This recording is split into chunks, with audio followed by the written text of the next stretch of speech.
एक गांव में करोड़ी मल नाम का एक जमींदार रहता था, जो गांव के भोले भाले लोगों को पैसा देकर उनसे भारी ब्याज वसूलता था और उनके खेत पर कब्जा भी कर लिया करता था। उसकी पत्नी मंजरी एक मूर्ख स्त्री थी। अरे कहाँ हो मंजूरी, जल्दी से एक कप चाय लेकर आओ, मुझे काम पर जाना है। ला रही हूँ जी। कितनी देर से यही बात बोल रही हो कि ला रही हूँ ला रही हूँ। अरे कब लाओगी हैं? जल्दी से मुझे एक कप चाय दे दो। हाँ। मंजरी एक कप चाय क्रोधित होकर करोड़ी मल को देती हुई बोली, ये लीजिए आपकी गर्मा गर्म चाय। बोल तो ऐसे रहे हैं जैसे कि खेत पर आप स्वयं हल जोतेंगे। अरे दूसरों का खून पीने के अलावा आपने अपने जीवन में कोई दूसरा काम किया है क्या? आज का दिन मेरे लिए बहुत शुभ है मंजूरी, सुबह सुबह ऐसी बातें करके मेरा मूड खराब मत करो। हाँ। अरे तो क्या गलत बोल रही हूँ जी? यहाँ से जाकर खेत पर आराम से कुर्सी पर बैठ जाओगे और 2-3 घंटे कप्ता और संपत से अपने पैरों की मालिश करवाओगे। इसके अलावा और कोई काम है तुम्हें? ऐसी बात नहीं है मंजूरी, ये काम भी बड़ी मेहनत का होता है। तुम्हें तो खुश होना चाहिए कि तुम करोड़ी मल की बीवी हो। करोड़ी मल की होशियारी के सामने कोई टिक नहीं पाता। हाँ। जिसे आप होशियारी कहते हैं ना, उसे दूसरी भाषा में कमीनापन कहते हैं। एक बात याद रखिएगा, आपकी ये होशियारी ना एक दिन आपको जेल की सलाखों तक पहुंचा देगी। करोड़ी मल क्रोधित होता हुआ अपनी पत्नी से बोला, मेरी होशियारी मुझे जेल तक पहुंचाए या ना पहुंचाए, लेकिन मुझे पूरा विश्वास है कि तुम्हारी मूर्खता मुझे किसी दिन जेल की सलाखों तक जरूर पहुंचा देगी। इतना बोलकर करोड़ी मल अपने दोनों नौकरों की ओर देखकर बोला, ए कप्ता, ए संपत, ए ऐसे क्या देख रहे हो रे? चलो जल्दी से, अगर यहाँ पर कुछ देर और रुका तो मेरे दिमाग का दही हो जाएगा। चलो। करोड़ी मल अपने खेत में जाकर कप्ता और संपत से पैर दबाने लगा। कप्ता, मुझे बताओ कि अब गांव में कौन कौन रह गया है जिसके खेत अब तक हमारे नहीं हुए? अभी तो आधा गांव है सरकार। क्या? तो फिर मेरी होशियारी का क्या फायदा? मैं इतनी मेहनत से पैसा कमाकर लोगों को ब्याज पर पैसा देता हूँ और भारी सूद लगाकर उनसे मनमानी करता हूँ, और अभी सिर्फ गांव के आधे खेत ही हमारे हुए हैं। निकम्मो, दिन दिन भर मेरी रोटियां तोड़ते हो तुम दोनों। कोई मुझे अच्छा उपाय नहीं दे सकते? इतना कहकर करोड़ी मल ने एक लात कप्ता के मुंह पर मार दी। सरकार, एक किसान अभी है जिसने आपके अभी तक पैसे नहीं लौटाए। आज उसके पास 12 बजे तक का वक्त था सरकार, वो अपने वक्त से 5 मिनट लेट है। कौन है वो?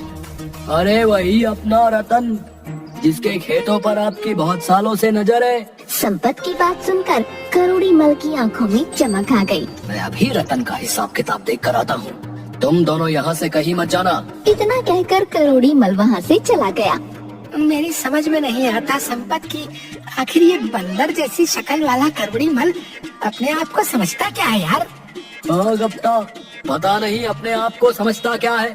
बोलता तो ऐसे है जैसे कि इससे ज्यादा चालाक सारे संसार में कोई नहीं। अरे कहेगा समझदार, अरे एक नंबर का मूर्ख इंसान है, एक नंबर का। सही कह रहे हो संपत भाई, गांव के लोगों को ब्याज पर पैसा देता है और उसके बदले में उनकी जमीन उनसे छीन लेता है, और इसे ये मूर्ख अपनी अकलमंदी बताता है। कभी न कभी तो इसका भांडा जरूर फूटेगा, देखना। चिंता मत कर, इसकी मूर्ख पत्नी ही इसके काल का कारण बनेगी भाई, देखना। तभी वहाँ पर करोड़ी मल आ गया। चलो मेरे साथ रतन के घर पर चलो। इधर रतन अपनी पत्नी के साथ बैठा खाना खा रहा था। तभी जमींदार अपने साथियों के साथ आधम का, मुझसे कर्जा लेकर चुकाने के बजाय तू यहाँ आराम से खाना खा रहा है, और वो भी पनीर की सब्जी है। लेकिन जमींदार साहब, अभी तो मेरे पास 15 दिन का वक्त है। जमींदार ने गुस्से से संपत की ओर देखा। तू तो बोल रहा था कि पैसा लौटाने का आज इसका वादा था। ये झूठ बोल रहा है सरकार, आपको मेरी बात पर यकीन नहीं है। हम भी इस गांव में आपके सच्चे और वफादार नौकर हैं। हाँ, मेरे नौकर कभी मुझसे झूठ नहीं बोलते। तेरी मोहलत खत्म और तेरे खेत मेरे। ऐसा जुल्म मत कीजिए सरकार। ठीक है, आप मुझे कल तक की मोहलत दे दीजिए। ठीक है, कल दोपहर तक का वक्त देता हूँ तुझे। जमींदार वहाँ से चला गया। रतन की पत्नी सुनीता रतन से बोली, अभी तो फसल कटी भी नहीं, पैसे कहाँ से दोगे? खेत बचाने के लिए मेरे मन में जो आया मैंने बोल दिया। गई भैंस पानी में, सत्यानाश, अब तो खेत भी गए हाथों से। बस करो सुनीता, मुझे कुछ सोचने दो। मेरी कुछ समझ में नहीं आ रहा। हमारे पास तो 15 दिन का वक्त था, अचानक से करोड़ी मल यहाँ पर पैसे मांगने क्यों आ गया? जिस तरह से उसका नौकर संपत उससे बात कर रहा था, उससे मुझे यही लगता है कि उसने करोड़ी मल से झूठ बोला है। उस कलमुए को झूठ बोलने की आखिर क्या जरूरत थी? उसके एक झूठ से हमारे खेत हमारे हाथ से जा सकते हैं। सारा गांव जानता है कि कपटा और संपत दिन भर करोड़ी मल की चापलूसी करते रहते हैं, और करोड़ी मल को कौन नहीं जानता। हो न हो कपटा और संपत में से किसी एक ने डरते हुए ये झूठ उससे बोला है। अब यहाँ पर खड़े खड़े जेम्स बॉन्ड बनना बंद करो और ये सोचो कि आगे करना क्या है। फिलहाल तो मैं कुछ देर के लिए अकेला रहना चाहता हूँ, ताकि कुछ सोच सकूं। और तुम जब तक मेरे आसपास रहोगी तो मैं कुछ सोच नहीं पाऊंगा। मैं जंगल जा रहा हूँ, सिर्फ वही एक जगह है जहाँ एकांत में बैठकर मैं कुछ उपाय सोच सकता हूँ। रतन जंगल निकल गया। अचानक रतन की नजर एक साधु पर पड़ी, जो कि आंखें बंद किए हुए तपस्या कर रहे थे। एक सांप फन फैलाए ऋषि के सिर पर मंडरा रहा था। वो सांप ऋषि को डसने ही वाला था कि रतन ने एक लकड़ी से उसे भगा दिया। ऋषि की आंखें खुल गईं। ये सांप मुझे डसकर मुझे मार देता। तुमने मेरी जान बचाई बेटा, और तुम्हारी वजह से मेरी तपस्या भी पूरी हो गई। मैं तुम्हें कुछ देना चाहता हूँ। इतना कहकर उस ऋषि ने एक चमकदार पीतल की चप्पल रतन को दे दी। ये क्या बाबा, मैंने आपकी जान बचाई और आप मुझे ये पीतल की चप्पल दे रहे हैं? बाजार में ये कौड़ियों के भाव भी नहीं बिकेगी। मूर्ख मनुष्य, ये कोई मामूली चप्पल नहीं है, ये बोलने वाली चप्पल है। तेरी समस्या का निदान इन्हीं चप्पलों में छिपा है। बाबा, मेरी समस्या का निदान ये पीतल की चप्पल है नहीं, बल्कि धन है। मैंने कुछ समय पहले गांव के जमींदार व उस करोड़ी मल से कुछ रुपया ब्याज पर लिया था, और उसे चुकाने के लिए मेरे पास 15 दिन का समय था। लेकिन वो आज ही अपने पैसे मांगने आ गया, वो भी ब्याज सहित। अगर मैं उसे पैसे नहीं दूंगा तो वो मेरे खेत पर कब्जा कर लेगा। बाबा, करोड़ी मल ने न जाने कितने लोगों की जमीन पर ऐसे ही कब्जा किया है। मूर्ख मनुष्य, धन किसी भी समस्या का समाधान नहीं होता।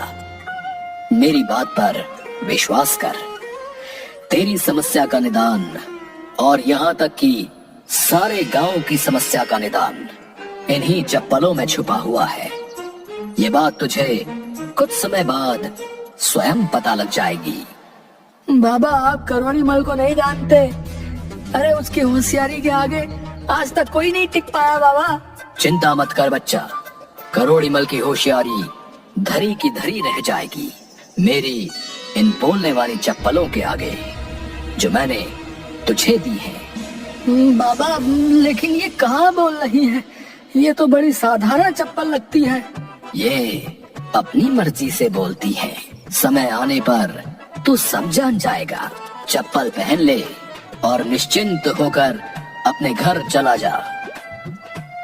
रतन वहाँ से चुपचाप चला गया और अपने घर के बाहर अपने आप से बोला, सुनीता को नहीं बताऊंगा उस बाबा के बारे में, नहीं तो सारे गांव में ढिंडोरा पीट देगी। बोल दूंगा कि मोहन के घर पर गया था पैसे उधार मांगने के लिए, मगर मोहन ने पैसे तो उधार नहीं दिए, ये पीतल की चप्पल मुझे पकड़ा दी। रतन के घर में घुसते ही उसकी पत्नी सुनीता ने सवालों की बौछार कर दी। इतनी देर जंगल में कैसे लग गई आपको? मैं आपका कब से इंतजार कर रही थी। मेरे मन में कितने बुरे बुरे विचार आ रहे थे। आप जानते हैं मुझे आपकी कितनी चिंता हो रही थी। और ये चप्पल आपको कहाँ से मिली? तभी उस चप्पल से रतन की ही आवाज आने लगी, जो उसने बाहर अपनी पत्नी के बारे में बोला था। नहीं बताऊंगा, नहीं तो तुम सारे गांव में ढिंडोरा पीट दोगी। ये सुनकर सुनीता का गुस्सा 7वें आसमान पर पहुंच गया। क्या कहा तुमने? तुम्हारी हिम्मत कैसे हुई ये बोलने की? सुनीता, ये मैंने नहीं बोला। तो फिर किसने बोला? मुझे क्या मूर्ख समझा है? रतन ने सारी घटना सुनीता को बता दी। सही बोल रहे हो, मुझे कुछ लगा ही था कि आवाज इन चप्पलों से आई है। वैसे भी साधु महाराज ने कुछ सोच कर ही बोला होगा। चलो अब सो जाओ। अगले दिन रतन जमींदार करोड़ी मल के खेत में चला गया। अरे क्या बात है रतन, इतनी जल्दी तुमने पैसों का इंतजाम कर लिया? नहीं करोड़ी मल जी, मैं आपसे बहुत जरूरी बात करने के लिए आया हूँ। अब मेरे इतने बुरे दिन आ गए कि मैं तुमसे जरूरी बात करूँगा, है? जल्दी बोलो, मुझे बहुत जरूरी काम से कहीं जाना है। करोड़ी मल जी, अगर आप मुझे कुछ दिनों की और मोहलत और दे देते तो मेरे लिए अच्छा हो जाता। ये बात तो तुमने बिल्कुल सही कही है। तुम्हारे लिए बहुत अच्छा होता, लेकिन मेरे लिए ये बिल्कुल भी अच्छा नहीं है, समझे? मैं आपकी बात का मतलब नहीं समझा। अब मैं इस मूर्ख को कैसे समझाऊं कि मैं इसकी जमीन का सौदा एक बहुत बड़े बिल्डर से करके आ गया हूँ और आज उस बिल्डर के जरिए मुझे बहुत भारी रकम मिलने वाली है। अब नहीं रतन, मेरी जुबान से निकले हुए शब्द तीर की तरह है। मैं तुम्हें अब और मोहलत नहीं दे सकता।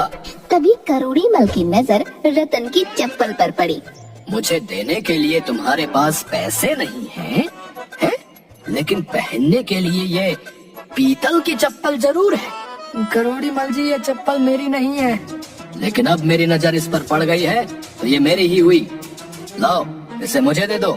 ये चप्पल सिर्फ मेरे पैरों को शोभा देगी। लेकिन मेरी बात तो सुनिए, ये चप्पल। कप्ता, संपत, छीन लो इस रतन के पैरों से चप्पल। आज शुभ काम करने में यही चप्पल पहन कर जाऊंगा। कप्ता और संपत ने वो चप्पल रतन से छीन ली और उसे मार कर वहाँ से भगा दिया। करोड़ी मल ने वो चप्पलें पहन ली। ओफो, चप्पल पहनते ही मुझे तो जोरों से आने लगी भाई। बाथरूम के बाहर करोड़ी मल ने वो चप्पलें उतार दी। उसके बाथरूम में घुसते ही कप्ता और संपत ने उसकी बुराइयां फिर से करना शुरू कर दी। अरे यार संपत, इस सेठ की चापलूसी करते करते यार मैं तंग आ गया हूँ यार। सही कहा यार, एक तो दिन भर इसकी चापलूसी करो है और ऊपर से इसकी मार भी खाओ यार, है? किसी दिन साले को चाय में ना जहर देकर इसको जान से मार दूंगा यार मैं। सही कहा यार, है? भगवान खुश होकर हमारे सारे बुरे कर्मों को माफ कर देगा यार। तभी करोड़ी मल बाथरूम से बाहर आया। वो दोनों चुप हो गए। सेठ ने जैसे ही चप्पलें पहनी, अचानक वो चप्पलें कप्ता और संपत की आवाज में बात करने लगी। अरे यार संपत, है? इस सेठ की चापलूसी करते करते तो मैं तंग आ गया हूँ। सही कहा यार, एक तो दिन भर इसकी चापलूसी करो और ऊपर से इसकी मार भी खाओ। किसी दिन साले को चाय में जहर देकर इसे मैं जान से मार देंगे। नमक हरामो, है? तो तुम मेरे बारे में ये सोचते हो? मैं अब तक अपनी आस्तीन में सांपों को पाल रहा था। इसका मतलब ये जादुई चप्पल है। इतना बोलकर जमींदार ने कप्ता और संपत को पीट कर भगा दिया और अपनी पत्नी मंजूरी के पास आकर बोला, सुनो मंजूरी, आज घर पर एक बिल्डर आने वाला है गांव की जमीन खरीदने। वो वहाँ पर कोई प्लांट या बिल्डिंग बनाना चाहता है। तुम चाय नाश्ते में कोई कमी नहीं रखना। वो बहुत मोटी रकम लेकर आने वाला है। आपकी होशियारी का भी कोई जवाब नहीं है। उस मूर्ख को तो ये भी नहीं पता होगा कि जो जमीन वो खरीदने आ रहा है वो जमीन तुम्हारी है ही नहीं, बल्कि उन गांव वालों की है जिन्हें तुमने थोड़ी सी रकम दी थी और बदले में भारी ब्याज लगाकर उनसे उनकी जमीनें छीन ली। उसे तो ये पता ही नहीं है कि तुम इंसान की खाल में छुपे हुए भेड़िए हो, जिसने गरीबों का खून चूस चूस कर इतनी दौलत कमाई है। चुप हो जाओ मंजूरी, चुप हो जाओ। दीवारों के भी कान होते हैं। ये बातें अभी बोलनी जरूरी है क्या? कुछ देर बाद वो बिल्डर आ गया। जमींदार उस बिल्डर की चापलूसी करने लगा, मगर अचानक वो चप्पलें सेठ करोड़ी मल की पत्नी की आवाज में बोलने लगी। जी, उन्हें तो ये पता ही नहीं है कि गांव की जमीनें तुम्हारी है ही नहीं, बल्कि उन गांव वालों की है जिन्हें तुमने थोड़ी सी रकम दी थी और बदले में भारी ब्याज लगाकर उनसे उनकी जमीनें छीन ली। उन्हें तो ये पता ही नहीं है कि तुम इंसान की खाल में छुपे हुए भेड़िए हो, जिसने गरीबों का खून चूस चूस कर इतनी दौलत कमाई है। बिल्डर एक ईमानदार इंसान था। उसकी समझ में सारा माजरा आ गया। उसने गुस्से से जमींदार की ओर देखकर कहा, तुम्हें शर्म आनी चाहिए। तुम गांव वालों की जमीनों पर कब्जा कर लेते हो। मुझे ऐसी जमीन पर कोई बिल्डिंग नहीं बनानी जहाँ पर सैकड़ों गांव वालों की हाय लगी हो। तुम्हें तो जेल में होना चाहिए। ये तो अच्छा हो भाभी जी का, जिनके मुंह से सच्चाई बाहर आ गई। लेकिन मैंने तो कुछ बोला ही नहीं। इतना कहकर बिल्डर ने पुलिस को फोन कर दिया। पुलिस ने जमींदार को गिरफ्तार कर लिया। करोड़ी मल पुलिस के हाथ जोड़ने लगा। मुझे अरेस्ट मत करो थानेदार साहब, मैं सबकी जमीन वापस कर दूंगा। अरे चुप कर, चुप कर। जिन जमीनों को तू वापस करने की बात कर रहा है वो तेरी या तेरे बाप की नहीं है, अरे गांव वालों की है। वो तो उन बेचारों को वैसे भी वापस की जाएगी और तू अब सारा जीवन जेल की चक्की पीसेगा, समझ गया? करोड़ी मल की सारी होशियारी धरी की धरी रह गई। रतन खुशी खुशी अपनी जमीन के कागज ले आया। वो अपनी पत्नी को सारी घटना बता ही रहा था कि तभी वो ऋषि प्रकट हो गए। बेटा, मैंने तुमसे कहा था ना कि तुम्हारी और सारे गांव की समस्या का समाधान इन चप्पलों में छुपा है। देखो, इन चप्पलों ने सारे गांव की समस्या का समाधान कर दिया। इतना कहकर वो ऋषि रतन के हाथ से उन चप्पलों को लेकर गायब हो गए।